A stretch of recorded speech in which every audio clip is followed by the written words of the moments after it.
Hello दोस्तों, कैसे हम लोग। एक बार पुनः स्वागत है आपके अपने YouTube channel coaching Claas India में। क्लास 10 दोस्तों, अध्याय 12 वेद चैप्टर पढ़ा रहे हैं। दोस्तों आज की वीडियो में बात करने वाले ओम का नियम। दोस्तों मोस्ट इंपॉर्टेंट टॉपिक है, वीडियो लास्ट तक बनेगा।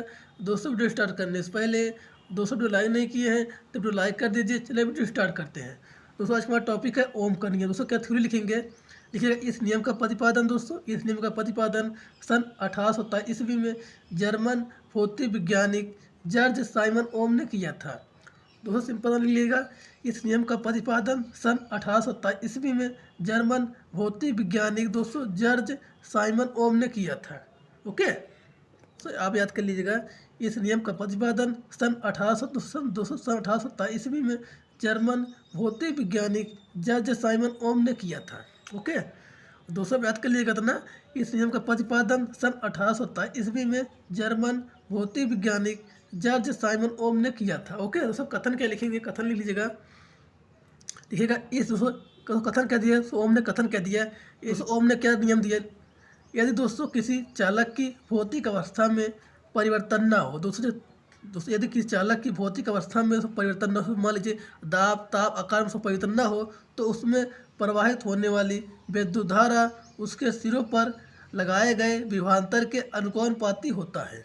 दोस्तों ओम ने नियम दिया, यदि किसी चालक के दोस्तों भौतिक अवस्था में जैसे मान लीजिए ताप दाब आकार आयतन से परिवर्तन ना हो, तो उसमें प्रवाहित होने दोस्तों विद्युत धारा उसके सिरों के ऊपर लगाए गए विभवांतर क्या होता है, अनुपाती होता है। दोस्तों ओम ने नियम दिया है, यदि किसी चालक की भौतिक अवस्था में दोस्तों ताप हो गया दाब हो गया आकार आयतन में परिवर्तन ना हो, तो दोस्तों उसमें प्रवाहित होने वाली विद्युत धारा उसके सिरों पर लगाए गए विभवांतर दोस्तों अनुपाती होता है। फिर ओम का नियम हो गया, यदि किसी चालक की भौतिक अवस्था में परिवर्तन न हो, तो उसमें प्रवाहित होने वाली विद्युत धारा उसके सिरों पर लगाए गए विभवांतर के अनुपाती होता है। ओके, ओम का नियम हो। आगे क्या लिखेंगे, ये व्याख्या क्या करेंगे, आप देख लीजिए व्याख्या क्या लिखेंगे। लिखिए इसको व्याख्या क्या लिखेंगे, आगे समझ लिए। लिखिए यदि किसी चालक की दोस्तों सिरों पर लगाया गया विभवांतर भी हो तथा उसमें प्रवाहित होने वाली धारा आई हो, तो दोस्तों व्याख्या में लिख लिएगा, यदि किसी चालक के सिरों पर लगाया गया विभवांतर दोस्तों बी हो तथा उसमें प्रवाहित होने वाली धारा आई हो, तो दोस्तों क्या लिखेंगे, आगे लिखिए आप। तो क्या बनेगा दोस्तों, बी अनुपाती दोस्तों आई, इसी ओम का नियम है। दोस्तों यदि किसी चालक के सिरों पर लगाया गया विभवांतर बी हो तथा दोस्तों उसमें प्रवाहित होने वाली धारा आई हो, दोस्तों ओम का नियम कहता है। तो व्याख्या लिख लेगा, यदि किसी चालक के सिरों पर लगाया गया विभवांतर सो बी हो तथा उसमें प्रवाहित होने धारा आई हो, तो दोस्तों आगे क्या लिखेंगे, आगे लिखिए आप। तो क्या बनेगा दोस्तों, लिखिए आगे, सो आर आई बन जाएगा। सो लिख लिया, सो आर जहाँ क्या है, आगे सो लिखिए आप आर दोस्तों, जहाँ ये आगे लिखिए, जहाँ आर क्या है, जहाँ आर एक नेतांक है। क्या दोस्तों, जहाँ आर एक क्या है, नेतांक है। याद कर लिए, आर जहाँ एक नेतांक है, जिसे दोस्तों प्रतिरोध कहते हैं, जिसे आगे जिसे प्रतिरोध दोस्तों रजिस्टेंस कहते हैं, प्रतिरोध कहते हैं, प्रतिरोध कहते हैं। ओके, तो आगे क्या लिखेंगे, या दोस्तों आगे लिखिए आप, आगे लिख लीजिए। तो आगे आप लिखिए, क्या लिखिए, आगे लिखिए, क्या बोले दोस्तों, R B upon I. Okay, इस ओम का नियम हो गया। तो आगे लिखिए आप, लिखिए आगे लिख लीजिएगा। सो आगे लिखिए आप प्रतिरोध। सो आर क्या है, प्रतिरोध है, लिख लीजिए आर क्या है, प्रतिरोध, प्रतिरोध बराबर दोस्तों विभवांतर। सो बी क्या है, विभवांतर है, विभवांतर, और सो आई क्या है, धारा है। इस ओम का नियम हो गया। ओके,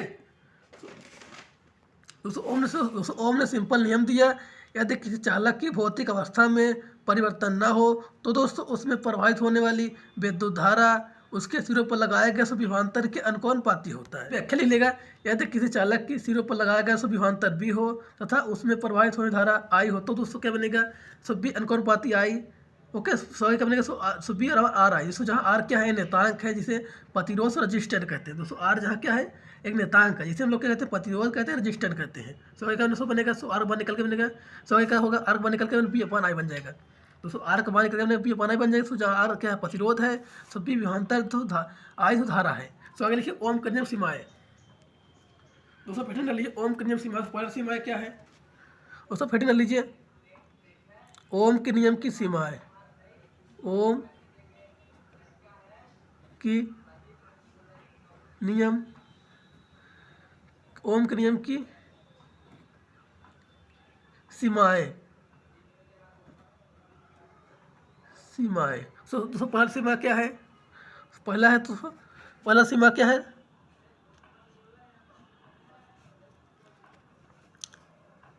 चालक का दोस्तों ताप नियत